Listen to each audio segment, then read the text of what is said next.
I'm here this afternoon with Tony Hwang of the at Dynasty Chinese Restaurant in Temple, Texas.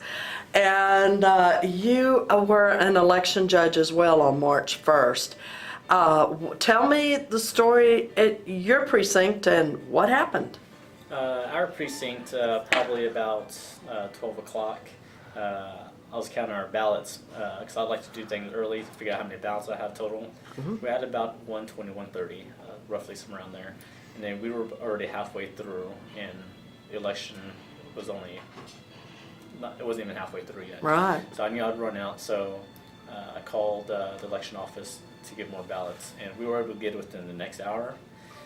What the issue that I was concerned was with our next precinct over, Precinct 309, we had an election clerk drive over to us and ask us to borrow our ballots. And as election judge, I was pretty sure that we were not supposed to let them borrow our ballots, so we didn't.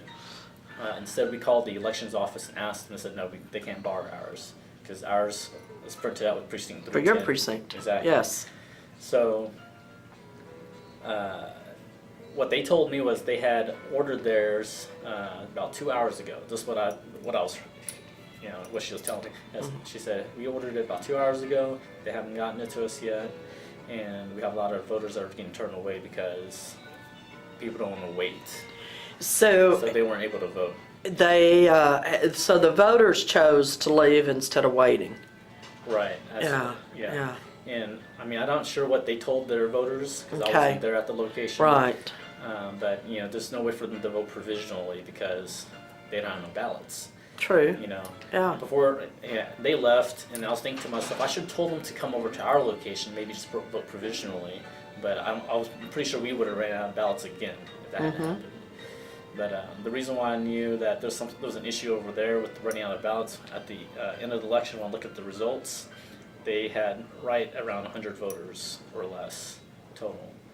And I'm pretty sure a good portion of that is because people weren't able to vote. So typically they have a lot more voters at that box than what you saw actually voting. I would say they probably have almost the same as our precinct. We had about, I can't recall the exact numbers, but I want to say we were close to 200. Okay. So either over 200 or right at 200. Okay. So, but they were right around 100 from what I remember. So way down. Yeah. I mean, I would definitely look at the results again to make sure, see what our total votes was, but they're usually pretty close to us. Okay. In terms of voters. You said that's precinct 309? 309. 309. Yeah. Whereabouts is that located? I'm not from the area, so. That's over Seaton. Over in Seaton. Seaton, that's East Temple. Okay. And ours is East Temple. East. Right on the border where it's bordering the other counties. Okay, but it's all Bell County though, right? Yeah, 309 and 310 is Bell County. So do y'all, so do y'all call into Belton? Is that that's the county seat?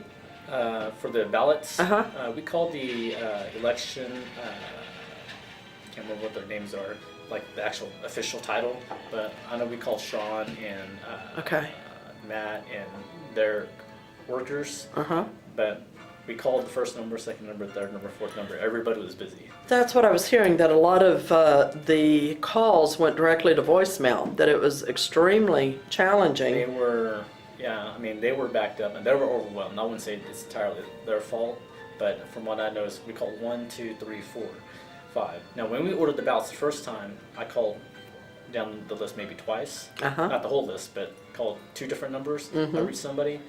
When we had to call back when the other location ran out of ballots, I'm assuming everybody started running out of ballots at the same time, that's when they got overwhelmed. And I was told by the people that when we did make it in, they had said that all but 5 or 4 locations had ran out of ballots when they were calling in. Wow. Do you know how many precincts are in this county? No. That were voting? Okay. But that's what she had told me. That's just one of the workers. I wasn't the person in charge. Okay. Yeah. How many years have you worked as an election official? 2010, 11, except all the amendments up to 2016. Very good, very good. So you've seen a lot of elections, and have you seen this happen before? running out of ballots. Uh-huh. What do you think caused the rush for ballots? Well, I had asked Sean at the end of the night. He's the one that's in charge, as far as I know, because he gives the training and tells us where everything is. And I know Sean tries to do a very good job. And when I talked to him at the end of the night, he had told me, I said, "Hey, why did we run out of ballots?" And he said, "Well, the state has to estimate how many ballots we get based off the previous presidential election." And what had happened on the previous presidential election was that the primary was pushed off, was delayed twice. Yes. And because of that, he believed because of that, the voter turnout was much less than what it usually would be for the primaries. So because of that, they used the past numbers to produce this year's ballots, which this year, we know this is a very big Active race. year. Yeah, a very big race. So at first, when I looked at the number of ballots I had, I knew right from the get-go we were going to probably run out of ballots that morning. So, but Sean said he tried to get everybody extra ballots, but I think he also knew he had a feeling that they would run out too. So. Yeah. So you actually, at your precinct, you did not have anyone that was unable to vote. Everyone was able to vote that came to your precinct. Right. Everybody at my precinct was able to vote. We didn't run out of ballots. Okay. Because I made sure we ordered extra early, because I know what it can be like. Yeah. And every year we have election. When we do call in, it may not be all the locations or half the locations running on the ballots, but people always have questions because the training is only once every few years, so it's hard for people to remember when they've done it in the past. But now I've done it so many times, I kind of remember what I need to do. Do they have trainings before each election? They do have trainings right before every election. They also recommend to do the training online. Online state election training is a little bit different than how we do things sometimes, just because Sean actually tries to simplify a lot of things for us. A lot of the signs and stuff is already posted. They actually do that for us. So they save us a lot of time. But I think on the downside is people become probably less responsible.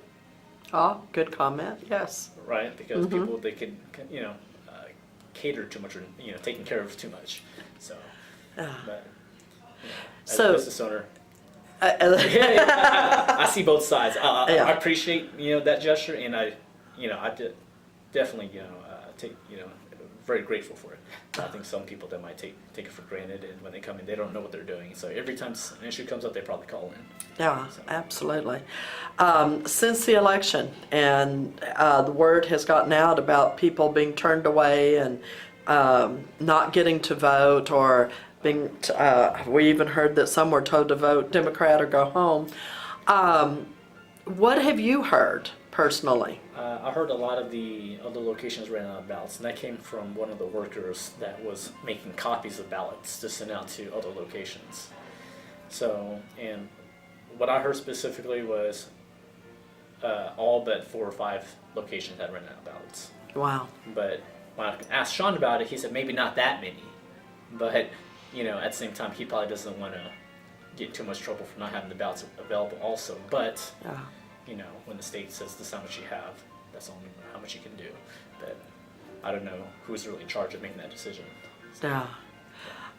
I don't know either exactly on that, but it always seems like it's better to have more ballots that you destroy the unused ones than to run the risk. Especially when we've seen across the nation a whole tide of voter records being set in this particular election and everything. Because what I would definitely look at is the number of precincts there are in this county, and I would get a consensus from the election judges, because they're the ones in charge of the polling locations. Yes. And ask them, did they run out of ballots, and if so, when and how many voters did they think they had come in and out that wasn't able to vote? They didn't want to wait 30 minutes, an hour, or 2 hours. Well, the elderly oftentimes cannot stand that long, and that becomes an issue. Absolutely. And as an election judge, and with what you've heard, what is your feeling about potentially having that particular election, I'm not sure what the real term is, but thrown out and redone, since it appears that obviously people were denied the right to vote. Given that so few of the races are very, very, very close, you're talking about within 3 digits, I would allow for a revote. Yeah. That's what I would do. All right. Because you're only looking at within 100 counts. So It's true. That's true. Any other thoughts? Anything else you would like to add? that's it. I hope this is a good lesson for everybody, and hopefully next time we won't ever have this problem again. I know, because this is America. This is Texas. We should be able to vote, especially if we showed up. Absolutely, absolutely. Yeah. Well, I appreciate your time so much today. Thank you so much, Tony. Thank you very much, Kat. Uh-huh.